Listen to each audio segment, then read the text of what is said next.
Значи стигнавме некаде почеток на 90-ти, така, тој период сме хронолошки вака за тие што не слушаат со раскажувањето. UNIDY мислам дека 93-та, ако не се лажам, или 95-та, но да, овде сме некаде веќе каде што овде се појавува Death Row, овде се појавува Gangsta Rap, онака in full mode, West Coast е booming, се појавува Tupac, се појавува Biggie Smalls, се појавуваат многу работи, значи активен е истокот, активен е западот. Се менува многу тематиката, се менува естетиката, се менува оверал звукот, станува многу по тврд, многу по директен, многу по агресивен и тоа се одразува поинаку и на новите женски артисти, така. Апсолутно. Едноставно и тематиката која што тогаш веќе во мејнстримот се обработува станува многу дерогативна, спотовите, визуализациите малце ги представуваат жените на поинаков начин. И тоа е превалентно и е се гледа и е видливо низ сите тие години кои што би ги нарекол златните години, the golden age of hip hop, и тоа значи некаде 93-та па до 98-та би рекол, не знам кој е тој точно период, но овде ова време веќе се појавуваат и баш ги имаме, ние гледавме и така ја направивме листава на артисти кои што сакаме да ги избориме. И овде онака ги запишав две имиња кои што мене онака ми беа неизбежни за од овој период, а тоа се Foxy Brown и Lil Kim.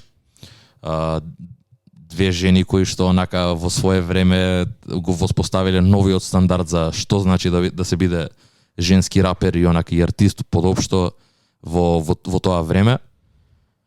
Каде да почнеме, брат? Lil Kim, да збориме за Lil Kim. Многу интересен рапер, многу интересен артист кој што си го има свртено на еден начин рапот и се тоа што значи во тоа време, наопаку и го има искористено за свој гейн. За свој на цела Bad Boy на цел Bad Boy клик, да. Lil Kim е дел, не знам колку луѓето знаат, ама е дел од Junior Mafia екипата, таа е на екипата на Biggie Smalls.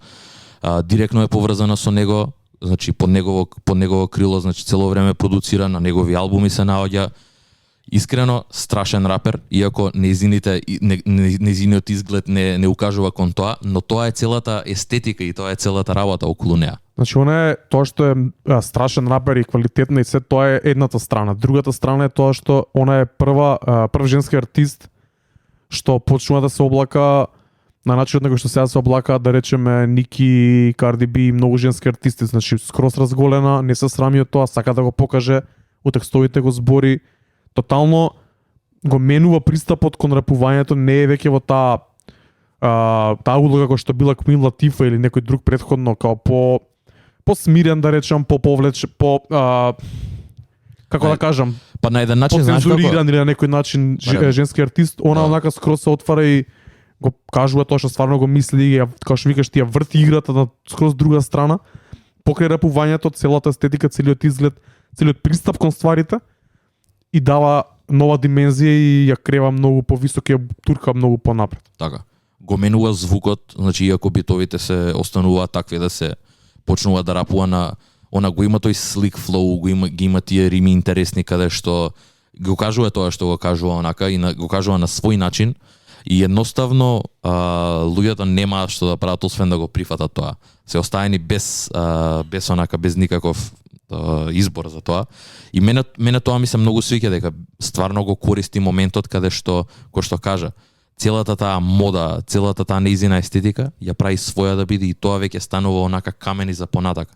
Станува еден вид на stepping stone за после за сите жени артисти да продолжат да го прават тоа и да го користат као одскочна даска со цел да се прогресираат во една индустрија која што е хип-хопот, која што е предоминентно машка.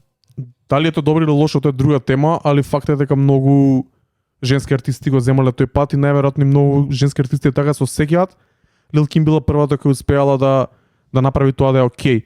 Него многу интересна причата што е прикажана на филмот, на документарецот за Biggie. Не документарецот овој новиот, него тој филмот стариот до 2009 година, играниот филм. Таму Lil Kim и Biggie кога се заедно, она му рапува на него.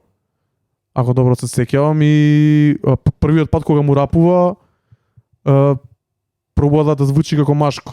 Онака рапува како него, да речем. И он нека добре, ама вика што е проблемот? И вика па дај нешто, демек сакам да слушам нешто по-женско, сакам да слушам ти како се осеќаш, Не да бидеш у моја кожа, демек, тука сакам да видам баш ти да се искажеш на твојот начин. И тука она го менува тематиката, го менува флоуто многу по-секси, многу по-женско. И кога вика тоа е тоа. И од после тоа, она си го гради тој стил. Не знам дали е тоа така представено само на филмот, или стварно било така, али верувам дека... На крајот на денот Биги бил заложен за цела Junior мафија, стварно има работено и Lil Kim во тоа време има многу монументални моменти, значи ги знаеме и ти ги имаш и пуштано и низ клубови.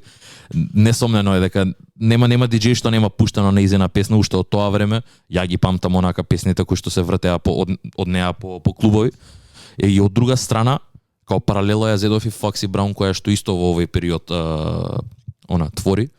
И таа е малце поинаква, иако имаат некои слични, као на еден начин се истото, но многу поразлично, бидејќи Foxy Brown не е до тој степен онака доминантна ко Lil Kim, но талентот го има тој флоу, го има тоа деливери и буквално соработува со другата страна на најпознатите рапери, ко Кормега, Аз, Нас, формираат супер група која што се вика The Firm, која што е под закрило на Dr. Dre, он се грижи за целата продукција, овде вадат еден албум, а и заедно со Dr. Dre и со многу други артисти, како Scott Storch, вадат и албуми цели за неизината соло кариера.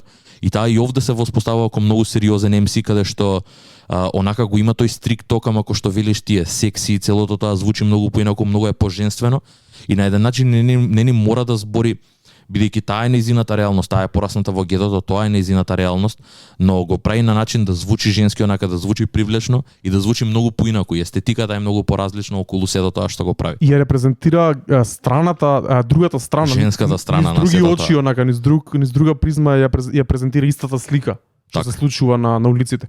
Уште една работа пред да слушнеме неговото траки од Foxy Brown и од Lil Kim, со тука во 90-тите првпат настанува оној феномен да има борба помеѓу женските артисти на сцената и да се има борба за превласт, да владее еден женски артист, што може да се каже дека во мејнстримот трае до ден денес. Постојано има еден кој е на врвот, а другите се некако тука од страна и пробуваат да го земат тоа место. Овде првпат почнува таа борба. Ке збориме покасно, ќе видиме, според мене денес не е веќе така, денес поради интернетот и поради стриминг платформите женските артисти, не само женските, него сите артисти си го наоѓаат својот пат. Така, може да креираат може да креираат свои фан бази кои што онака ги издржуваат на свој органски начин, додека во ова време многу била битна индустријата што прави за тебе кој артист за ти да можеш да успееш, инаку многу било тешко бидејќи немало никаква достапност до интернет и се било физичко.